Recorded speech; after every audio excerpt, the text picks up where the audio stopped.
you are treating me like a common criminal. You have ripped me away from my home on the basis of completely drummed up charges. Okay, I refuse to answer without the benefit of counsel. Actually, my lawyers are on their way to make your life as miserable as legally possible. Tracy, this will go a lot faster if you just tell me where the children are. I don't remember where the children are. Am I the only one questioning the age of these writers? First, we've got Willow, who apparently is the only person allowed to petition the court for custody of her children. I mean, if this story wasn't so insulting, I'd be rooting for Tracy at this point. Honestly, who in their right mind would grant custody to someone who's not even the kid's parent? Please just make Drew disappear already. Oh, and don't get me started on Drew. Since when does a mother's side piece get a say in a custody battle? This is so absurd, it's borderline comedic. But you know what? I'm all for Team Tracy. Every time Jane appears, I can't wait to see what happens next. And her chemistry with Martin is just gold. They're hilarious together. As for Michael, newsflash, he's the paternal father of Wiley. Nell may have been his biological mother, but let's not pretend she wasn't part of the picture. Sure, Willow adopted Wiley, but let's get real, he grew up in that house. I can't help but laugh at how Tracy just outsmarts everyone though. Honestly, these writers need to be fired.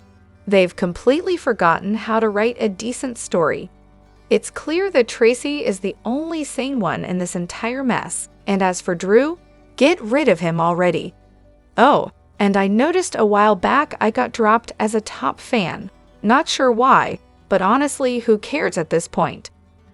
What's the point of hiding the kids anyway? I thought Tracy's whole goal was to keep them safe and secure, to reassure Monica, and to make sure Michael wasn't being pushed out of their lives. Honestly, I bet Jason went to Monica, asked her to take the kids, and he'll probably show up at the hospital with them soon. Hello everyone, welcome back to my channel, Messy Syrup. It's me, Abby, here. I hope everyone is having a wonderful day. Keep watching, so let's dive into today's video. Why is Drew even involved in this? If anyone should be with Martin, it's Willow. She's the only one who hasn't had a chat with Tracy. And don't even try to claim it's because she's busy playing the dutiful wife to Michael. Because we all know she couldn't care less about him when she was off in DC having a fling with Drew. I'm dying to see what Drew says to Willow when he finds out she let Carly and Sonny Walt right into Michael's life. He's going to lose it, and it might just be the start of their inevitable breakup. Let's be real. And then there's the whole Drew as a congressman nonsense. Yeah, congressmen have power, but seriously? Thinking Drew could actually draft a petition for Willow? Somebody definitely took a nap on that one. And Martin, what's going on with him? First, he draws up separation papers for Nana, not Willow, and now he's pushing Tracy to hand over control at Drew's whim. Since when is Drew one of the parents? Diane should be all over this, and someone please tell Sonny to do what Tracy asked and take care of Drew. I mean, really. Oh, and the Cody storyline? It doesn't add up. Why would he risk more than the $50,000 Drew gave him? That whole thing is a joke. They're clearly scrambling to fix the mess they made by turning Sasha into Cody's cousin. Talk about a complete disaster. So if the Cassadine estate and fortune are on hold until Ace comes of age, does that mean Windermere can't be sold? Someone mentioned they think Sidwell is secretly a Cassadine. Makes sense, right? I mean, the guy is living in Windermere. Maybe he's Victor's brother. Who knows? To the people who were so outraged by me calling out that bigot with the rotten teeth, who had the nerve to talk about Trina's teeth and throw around racist remarks. Too bad. Kate Sanford, Crevice Mickles, and Carrie Lynn McDaniel Wyatt. Your kind isn't welcome here, spreading hate and poison. You think you can let this guy spew his hateful nonsense, and we should just keep quiet? Wrong. We're going to call it out every single time. So if you're in the business of defending trolls and bigots, do everyone a favor and stay OFF my POSTS. I'll keep standing up for the innocent, whether you like it or not. People act like this doesn't happen every 4 years. Just because you don't like someone doesn't mean reality changes. One missed day, you'll survive. And hey, at least ABC won't be interrupting the show when he speaks anymore. Guess they're not fans either. Now, I don't care if you disagree, but I have to say it. I do not like the new Lulu. She's so irritating. There, I said it. And let's talk about your pathetic little posts about Nancy. Imagine being a grown woman who does nothing all day but watch soap operas and then spends her time trashing a real person on social media. Seriously, who's the pathetic one here? Lastly, what's going to happen with Willow once she finds out about Nina and Drew? Do you think she'll dump Drew? I bet she's definitely going to cut Nina out of her life. As for Drew, yeah, I think she'll break up with him and end up back with Michael. What does everyone else think? So Sonny's apparently heading to the hospital for heart issues, because that's just what he needed, right? As if life weren't dramatic enough. Meanwhile, Cyrus is going to try to kill him. Again, classic. But don't worry, Joss is somehow going to save the day. Let's all give her a round of applause, shall we? And poor Rocco, he's been completely ignored ever since Lulu woke up from her coma. Does anyone even care? The writer should have just made Lulu choose between the two of them, because honestly, who cares if Charlotte's acting like she's been kidnapped? Valentine's had full custody of her for, ever, and that was settled long before Leslie Liu was caught in that explosion. But sure, let's pretend Rocco's the one getting the raw deal here. Oh, and Michael?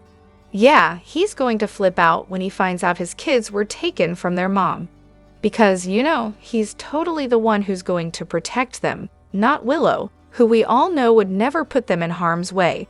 But whatever, let's ignore that little detail. Why even bring Lulu back just to have her get on everyone's nerves? Genius move. Tracy, of course, is in deep trouble for hiding the kids. But who the hell is Drew to be all high and mighty, demanding she be arrested? The officer actually has the gall to say that the congressman wants her behind bars. Oh, I'm so looking forward to seeing the fallout from this little move of his. Can't wait. And seriously, the nostalgia trip with Jason and Carly? Their first meeting was thick with sexual tension. You could practically cut it with a knife. Carly was in love with him at first sight. Obvious to everyone except maybe Jason. But somehow, they went from that to being best friends for life. It's honestly ridiculous how much history they've got, and I wouldn't change a thing. Finally, let's talk about that tape situation. If both tapes get released, the one of Drew and Cody fighting over Nina, and then the one with Drew and Willow talking about her as Nina's daughter, it's game over for his career. Honestly, Willow's just playing with fire at this point. Sleeping with dogs, expecting not to get fleas? Good luck with that. Stories GH refuses to pull the trigger on. General Hospital is amazing at twisting itself into a pretzel to justify retcons, rewriting history, and having characters act completely out of character. But there are some incredibly easy, obvious storylines the writers just can't seem to pull the trigger on. It's almost impressive how determined they are to avoid them. Sonny leaves the mob for good. Yeah, imagine that, a fresh story that could actually give his character some depth and make him interesting again. But nope, apparently this man is destined to be a mobster until the end of time. Even when it makes zero sense, it's truly baffling. Give Jason his childhood memories back. I mean, Jason Morgan has been Jason Morgan for far longer than he was ever Jason Quartermain. Letting him remember his childhood isn't going to ruin him. It might actually add a little depth, something sorely missing in his character. But of course, that's too much to ask. Clarify Drew's memories. Just let Drew have his whole history back. Oscar, the military, everything. The writers keep dancing around it, but Drew should remember it all. Jason's memories can still be elusive, like wisps of a dream he can't fully grasp.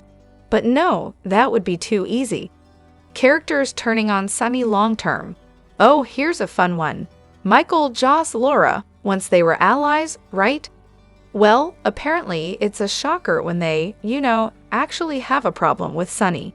And yet, every time they claim to hate him, it takes about 5 minutes before they do an about-face, and then it's all hugs and forgiveness. Can we just have some real consequences for these conflicts? Maybe even some status quo-shaking ones? But that's probably asking too much. And for some reason, they refuse to tell the story of Jason getting his memories back. I mean, what's the harm? Jason doesn't have to stop being the semi-assassin we all know and love just because he remembers being Jason Quartermain. Imagine the fascinating story that could unfold as Jason grapples with reconciling who he's been for the past 30 years with who he was as a young man. This could be some of the most compelling storytelling GH has ever seen, but who am I kidding? Just picture it. Jason realizes he repeatedly rejected Alan, his father, the one person he adored when he was young. It's a gut punch every time he thinks about it. Alan's death would hit him again, harder than before. The man never got to tell him how much he truly loved him. Honestly, this could give us some of Steve Burton's best work, but the show's too busy doing whatever it is it's doing. We could certainly argue over who should have custody of the kids, what their living situation should look like, and the rights and wrongs of it all, but let's be real. The way the show frames each time the children were taken, or almost taken, speaks volumes about how we're supposed to view the situation and the characters involved. First, there's the time the children were taken from Nina's. Carly initiated it, and Diane, acting as the attorney, made sure everything was legally squared away. Diane was there, and Chase was asked to be there too.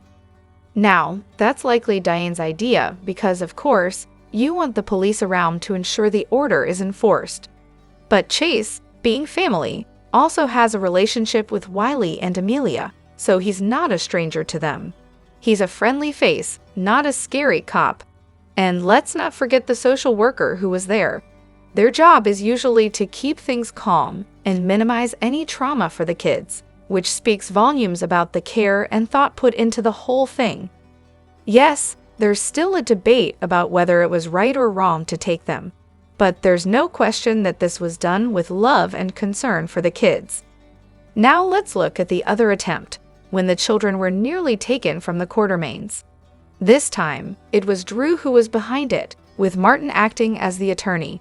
Martin was there, Drew was there, and then, just to make things even more cold and impersonal, they brought in 2 random police officers who had no connection to the kids whatsoever. The only person they knew was Drew, and frankly, he didn't give a damn about their well-being. There was no social worker to make sure the kids felt safe, and certainly no familiar faces like Chase or Dante to help enforce the order. Instead, they brought in officers who were clearly there to follow Drew's orders, without any concern for the children's feelings. Even worse, Drew had Martin go fetch the kids instead of doing it himself, because why not taunt Tracy while he's at it? If you think that setup was done with any care for Wiley and Amelia, you'd be sorely mistaken. This wasn't about protecting the kids. It was about Drew's ego trip and Martin doing his job without an ounce of empathy. And let's talk about Drew for a second. Who the hell gave him the right to take those kids anywhere in the first place? He's neither their legal guardian nor their stepfather. He has absolutely no claim to those children. The whole situation reeks of lazy writing. Martin files all these motions without Willow's consent. A judge signs off on them. And then a bunch of random cops are sent to follow Drew's orders just because he's a congressman. The whole thing is ridiculous. Natalia, all right, let me preface this by saying that I'm not here to roast her, just having an honest conversation about her character. And let's not forget what show we're watching here, because wow. So is she redeemable in anyone's eyes? I mean, maybe, but only if we see her actually put in some effort.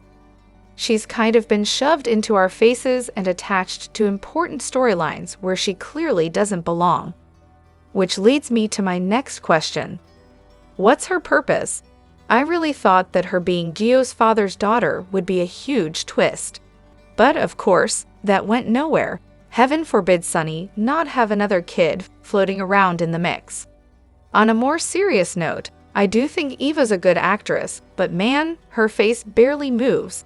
It's honestly hard for me to watch her sometimes. It's like Monica from Friends, but worse.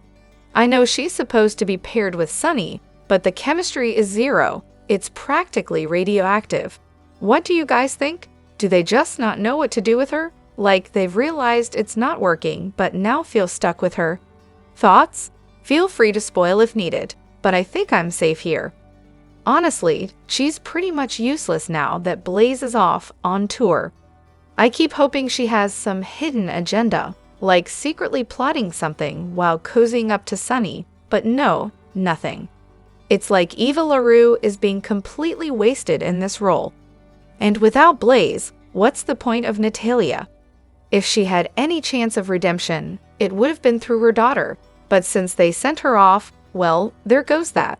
Natalia should have just gone with her or left entirely and come back when something actually matters. Realistically, what would G8 look like without Sunny?